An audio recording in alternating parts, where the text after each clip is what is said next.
This right here is urgent. I had to put this up. This probably is the two biggest problems or questions that the world needs to ask itself today. First, what happened to David Blaine? I haven't seen anything from him. And secondly, is Criss Angel a human?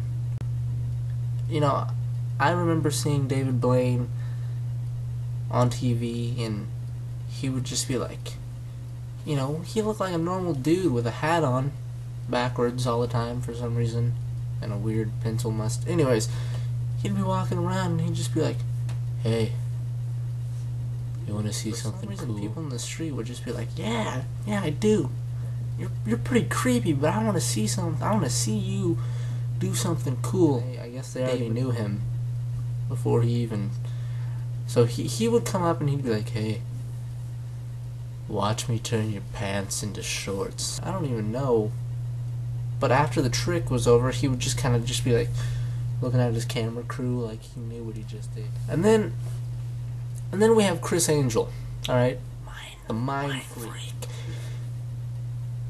Where did he come from? He is more famous than David Blaine, has more money, he lives in the freaking Luxor in Las Vegas.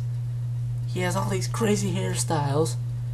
If you've ever seen his show, he has a cool little band intro where he's actually singing. Like, what is this guy? He can sing. He can live in Vegas.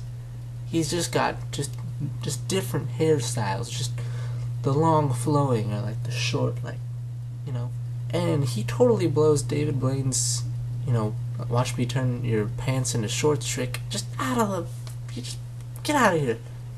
Instead, Criss Angel would be like, what would you say if I turn this whole tank behind me into the ocean? You guys want to see it? He gets the crowd pretty hyped up. They're like, yeah, let's do it. So then he starts making some noises. He's like,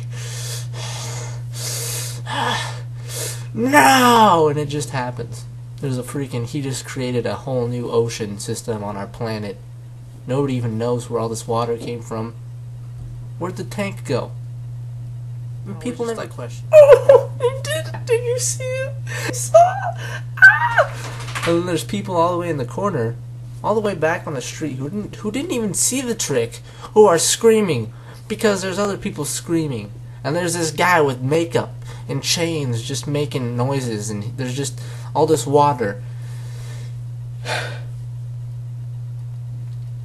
So I guess my real question is, why aren't they friends? Why can't they just do a show together called The Mind Freaks of Street Magic?